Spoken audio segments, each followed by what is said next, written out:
What's going on, YouTube? What's up with you guys, man? This your boy, Trucker Richie Rich, back on the ones and twos, man, trying to make $1 and trying to make some sense, man. I tell you, something's on my mind, man. You know, I'm gonna talk about prime and your own authority.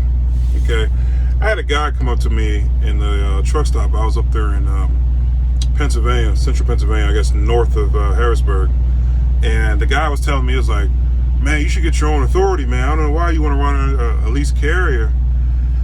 Boy, listen.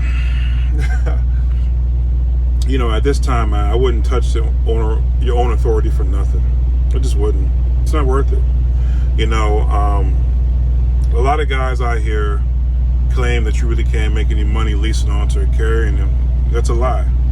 You know, I want you guys to think about Prime, Swift, JB Hunt, who else? Snyder. I want you to think of them like Walmart. I know if you can remember about 30 years ago, you know, Walmart, when they first came out, you know, they started closing down a lot of mom and pop grocery stores because people rather use what's convenient to them. You know what I mean? And Walmart was an all-in-one stop. You can get clothes and food. It's kind of how these mega carriers are. You know, they're all in one stop, kind of. And they beat out these little guys a lot. Now, I'm not going to say owner-operators don't make a lot of money. They do if they can, like, get a dedicated customer, which is kind of hard. You know what I mean? You got really, it's kind of like you got to know somebody type of deal. Well, leasing refrigerated is what I pull. I'll give you a case in point. I was looking at YouTube, right? And it's a guy I used to follow for a couple of years. His name is Still Hawking. He's out of California. He's a young brother out there who started off as a company driver and then eventually built himself a fleet. But recently his fleet came crashing down on top of him. You know, a couple of reasons, I think, personally. You know, one, looking out for your boys, because, you know, you look out for your boys, they'll put you in a bind. And two, it just, you know, bigger fleets offer convenience and security. You know, a lot of these guys like FedEx or Amazon, they rather go with a bigger fleet to haul their freight because they know they'll get there on time and they know that their track record is good. When you start your own fleet, they don't really know you like that. You know, you can make a mistake on a load or cost them millions of dollars, and, you know, they don't want to take that gamble. I'll give you a point.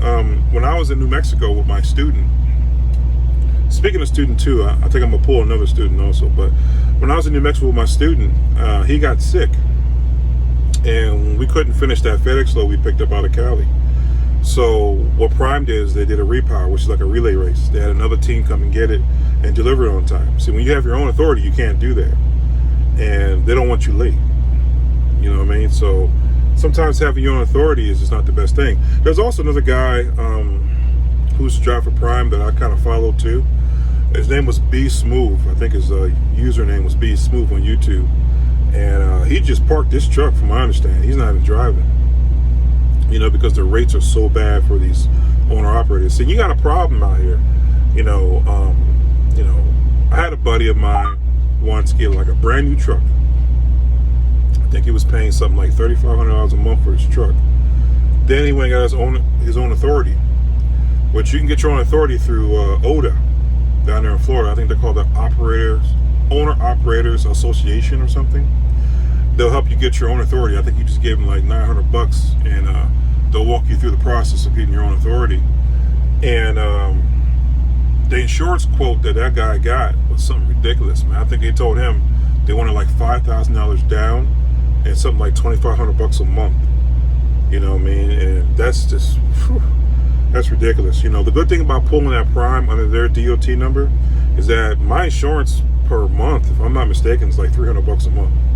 You know, what will make Prime a lot sweeter, honestly, is if I actually own the truck. You know what I mean? Which I think I'm going to buy this truck eventually. That's if the students don't tear it up before I get there.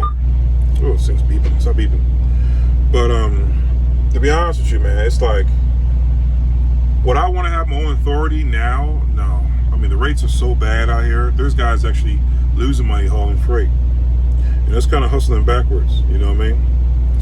But at Prime, you know, I get paid 72% of the load's value. And I still end up making pretty good. I mean, this week here is going to suck because of the holiday. Today's Memorial Day, so I'm sitting on the load right now here in Southern Virginia. That probably should have been delivered yesterday, but I gotta wait till tomorrow to deliver it. So it's costing me like a day. But I'm sure I'll make up for it next week. You know, I'm not too concerned about that. But I tell you, the great thing about driving under a place like Prime is that they have dedicated customers that exclusively they haul for, so that you always have freight to haul. See, when you have your own authority, you got to go duck hunting, you know, and you got to find these brokers who I understand are a little shady.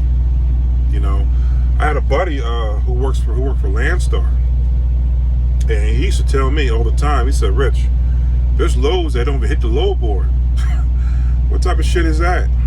You know, loads that don't even hit the load board. That means that they cherry pick what they want. They give it to yeah, I'm sorry, I got a little phone call. But like I said, they cherry pick the loads, you know what I'm saying? And they give it to the guys that they want to haul their freight. I mean, that's unfair. Unfortunately, at Prime, they don't allow that. I mean, if they did, I would pull like Martin Breyer's freight all day, because those loads pay very, very well. But they just don't allow it here. They have a system here that stops that, you know. And you know, you're trying to run a business, and you got to negotiate your terms with a broker. Oh, and also another thing about owning your own authority is factoring. Now, a lot of guys don't know what that means, you know, about factoring. You know, Prime is big enough that they have their own factoring company. Factoring is when you deliver a load, right? They may not pay. It's like consignment. They may not pay for that load for 45 days until they sell all that product. So they'll pay you at the end of 45 days when they get a profit. Now, if you have good bookkeeping, you keep a hold of that. But people want their money right there and right now. So I don't know if guys realize this, you know, company drivers and lease purchasers. But when a company pays you, they're paying you on credit. So you didn't really know that, you know what I mean? When you get your check, you know, of the miles you ran or the load you delivered, it's on credit, because chances are Prime isn't going to get their paycheck until 50 days later, you know? Now, there are some companies out here where you can do a fast track, but you got to pay them percentage.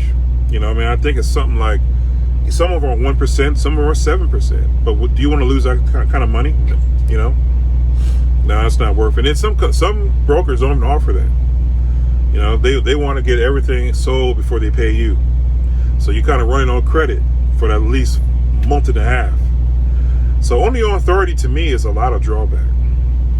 You know what I mean? I don't see the big old plus side of it to these days. I remember, you know, that guy up in Pennsylvania was telling me, and you know, here's the thing about trucking. See, it took me 8 years to learn this shit. You know, when I first jumped into the game, you got people, you know, truckers give a lot of hot air. That's just the nature of it. You know, they'll tell you, you know, the grass is green and the sun is shining on the other side of the fence, you know, but they're selling wolf tickets. You know, it was hard for me to find a dude to keep it real and tell me the truth. That's why I created this YouTube channel, to be honest with you, because I wanted to keep it real. Like, tell you, look, this is what's going on, this is what you're going to expect, and this is what's going to happen in trucking. And on my 8 years experience, I can combine some truth, you know, and tell you, like, hey, this is what it is about pay, about companies, you know. Oh, I need to address something too, man. I get a lot of comments about guys asking me to email them and stuff, and bro, I will email you guys if I can, but if you have a question, go ahead and put it in writing. The reason I say that is that there's somebody who's watching my channel who asks the same question.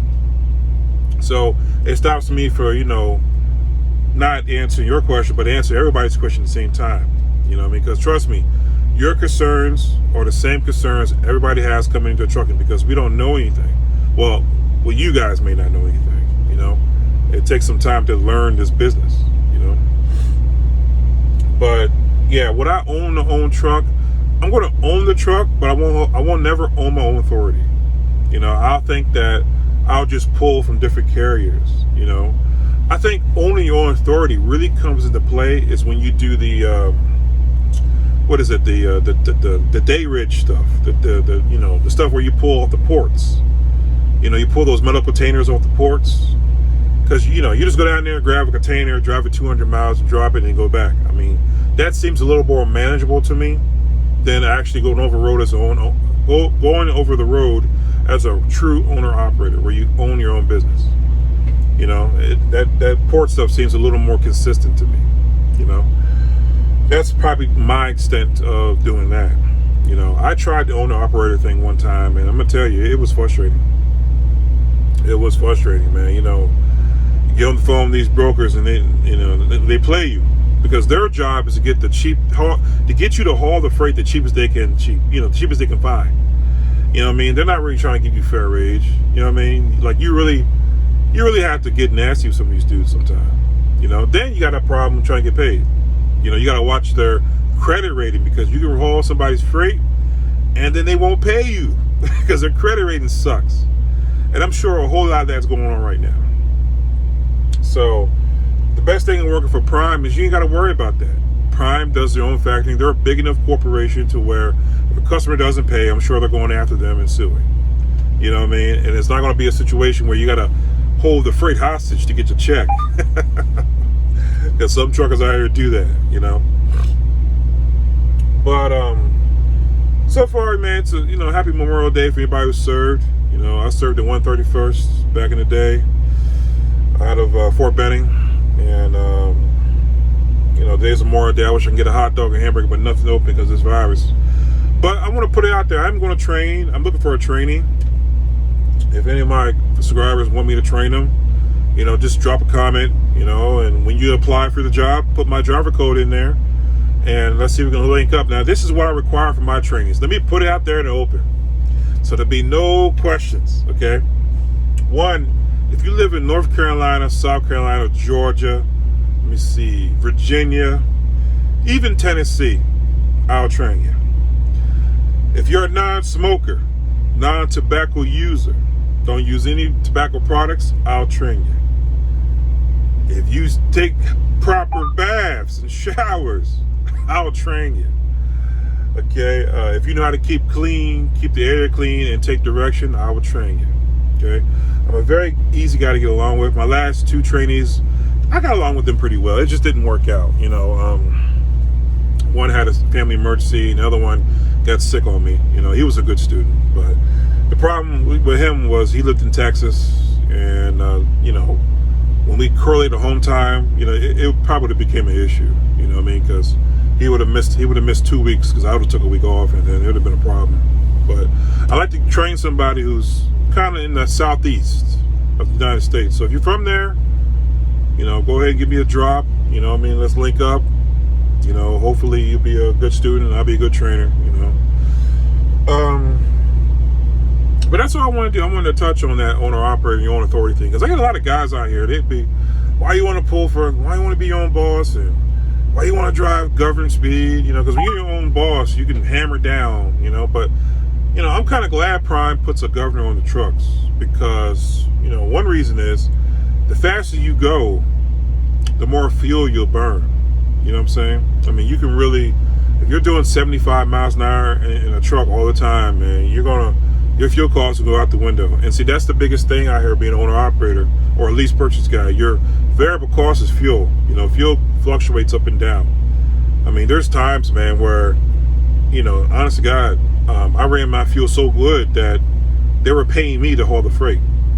And then there's been times when I had trainees on here who just couldn't drive the truck for nothing, and I ended up losing $1,000. Those are my manual days when I should train on a manual. This automatic's kind of forbade you for doing that, but you can still run bad fuel mileage on an automatic too, But that's it, guys. I just want to get that off my brain. I ain't gonna make this video too long. I hope you guys be well. Happy Memorial Day to y'all. Drop a like, subscribe, and comment. Peace.